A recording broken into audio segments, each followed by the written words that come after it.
बहुत सारे उपहार लाते हैं। इस बार तो आप पार्वण के समय अर्थात नवरात्रि की अवधि में पधारे हैं। दुर्गा पूजा का महोत्सव पूरे ओडिशा का सबसे बड़ा त्योहार है। ये शुभ अवसर पर राज्य की प्रगति के लिए तथा व्यक्तिगत रूप में लोगों के लिए डबल बनांजा लाए हैं। अभी आपके कलकमल से कई सारे प्रोजेक्ट शुरू होने जा रहा है। ब्रह्मपुर से सुंदरगढ़, ब्रह्मपुर से सूरत तक नई अमृत भारत ट्रेन, विश्व स्तरीय स्किल डेवलपमेंट प्रोजेक्ट्स, नई सेमीकंडक्टर पार्क, ब्रह्मपुर एमकेसीजी और बुर्ला भीमसार हॉस्पिटल को विश्व स्तरीय सुपर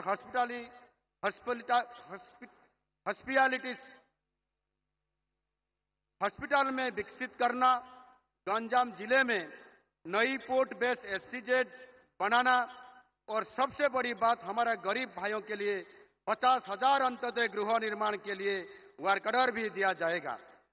ये सब काम से ओडिशा की प्रगति का आधार और भी मजबूत होगा।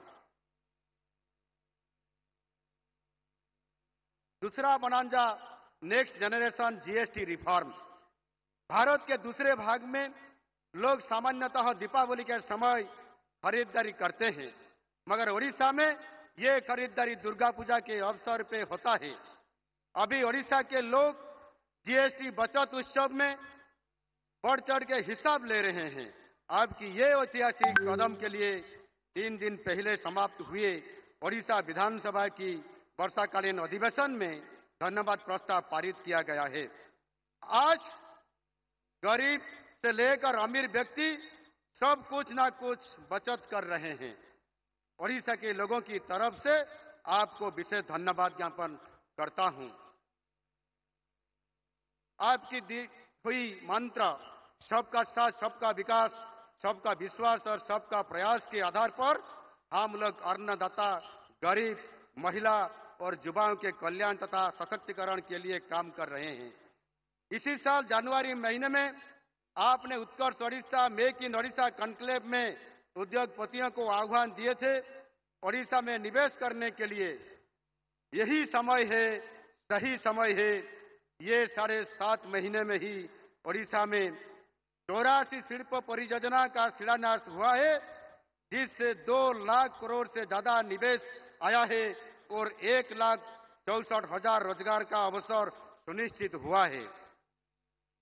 आपके दिग्दर्शन से ओडिशा आगे बढ़ता चलेगा और समृद्ध ओडिशा गठन का संकल्प जरूर पूरा होगा।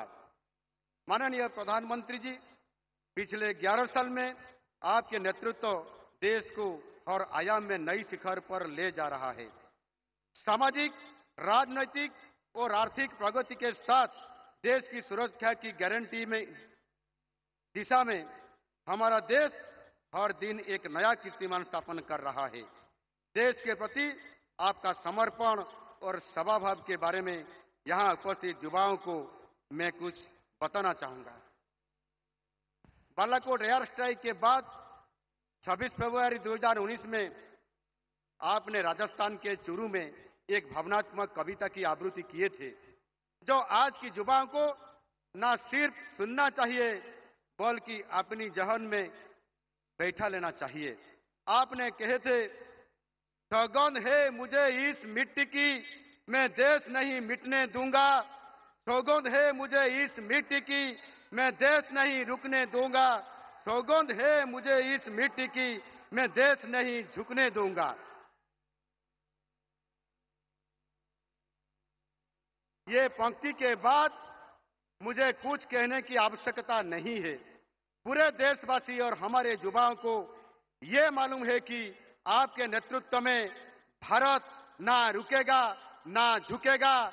नया भारत सिर्फ आगे बढ़ता जाएगा। अंत में भारत को 2047 तक विकसित भारत बनाने की आपकी प्राण को साकार करने के लिए हम सब अपना अपना योगदान देंगे। पूरे युवा समाज एक साथ, एक मन से आपके साथ खड़ा है। धन्यवाद। भारत माता की जय। देश विदेश कोण अनुकोण टेक्निक खबर देखंतु आम सह यूट्यूब फेसबुक और इंस्टाग्राम रे आमको देखंतु लाइक शेयर और सब्सक्राइब करने को।